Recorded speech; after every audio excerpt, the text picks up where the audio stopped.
Pengalaman jadi konten kreator. Ya, ini semua bermula pas gua masih SMP. Jadi dulu tuh masih zamannya share it ya. Jadi kita tuh mau suatu aplikasi atau game nggak download cuy, tapi minta.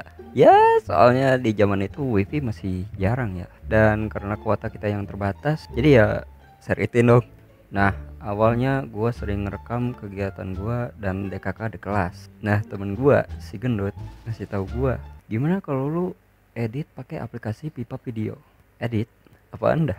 Ngemodif video? Asli cuy, gua ngomongnya gitu. Kata edit itu terlalu future, kedet parah gua. Nah, diseretin lah sama si gendut Pipa Video. Entah kenapa, gua paham sendiri. Ya, orang aplikasinya cuma nambahin musik sama teks doang. Terus temen gua si gendut juga BTW ngajakin gua sama si Aki bikin video. Seberapa tangguhnya kamu? Dikasih lihat lah kayak gimana videonya.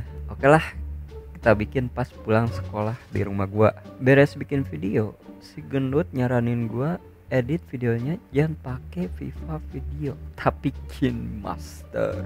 Wedeh, langsung gua ulik tuh KineMaster semalaman. Hari-hari gua mentengin tutorial KineMaster, gadang semalaman gimana caranya ngezoom in sama ngefilter hitam putih. Udah gua edit lah tuh video.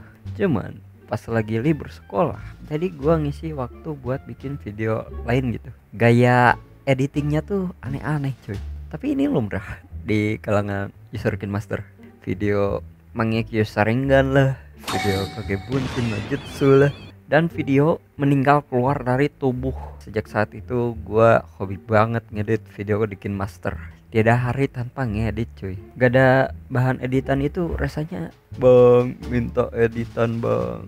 Besoknya hari Senin gua tunjukin hasil videonya ke teman-teman gua. Wah, kocak bangke. Wah, jago lu Tris. Di share lah sama si gendut ke grup kelas. Pada kehibur semua tuh. Terus di-upload ke Instagram kelas. Pas gua lihat like komennya, ansrit satu sekolahan ini mah. Semenjak saat itu teman-teman mandang gua tuh gak sekedar jago gambar tapi jago ngedit juga. Beberapa hari kemudian si gendut ngajak gua buat hunting foto.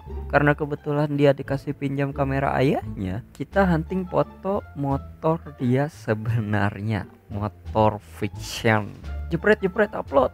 Wah, jago lu Tris. Mulai sekarang kita friend. Beneran cuy. Dia tuh jadi temen gua gara-gara gue jago moto sama ngedit.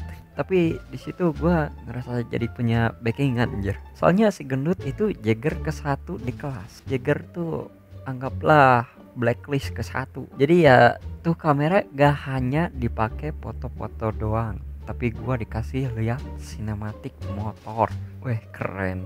Gini doang mah gua juga bisa bikin lah sinematik motor, terus diupload lah di channel YouTube dia. Mendingan lu bikin channel juga dah, bisa dapat duit loh. Setelah tahu YouTube bisa ngasilin duit, nah disitulah gua memulai karir gua sebagai YouTuber. Ya kontennya acak adut, tutorial gaming, makan samyang pakai Coca-Cola asli cuy.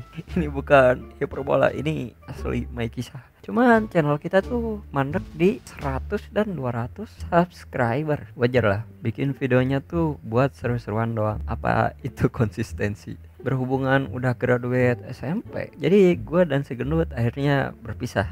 Bukan berarti lost kontak ya. Setelah lulus SMP, karena gue hobi gambar, pegang kamera dan bikin video, jadi gue nyari SMK yang ada jurusan DKV dan multimedia. Sebenarnya alasannya itu karena gue pengen pegang kamera lagi, karena gue gak punya kamera sama si gendut udah gak sama gue lagi. Dan alasan yang paling utama karena gue pengen mainin Adobe Premiere. Pikiran gue tuh kayaknya kalau masuk sekolah yang ada 2 jurusan ini pasti ada Premiere-nya nih. Ya soalnya juga gue belum punya PC-nya juga sih. Kita tuh dikasih 3 pilihan, 2 sekolah negeri dan pilihan terakhir adalah sekolah swasta. Mengingat zaman SMP, Entah perasaan gua aja atau gua yang GR, cewek-cewek di SMP tuh gak cewek-cewek sekelas, cewek kelas lain, kakak kelas, kakaknya kakak temen gua sering caper sumpah. Kan risih ya. Jadi sekolah pilihan gua yang negeri itu walaupun SMK tapi masih bisa disebut SMEA. SMEA yang gua maksud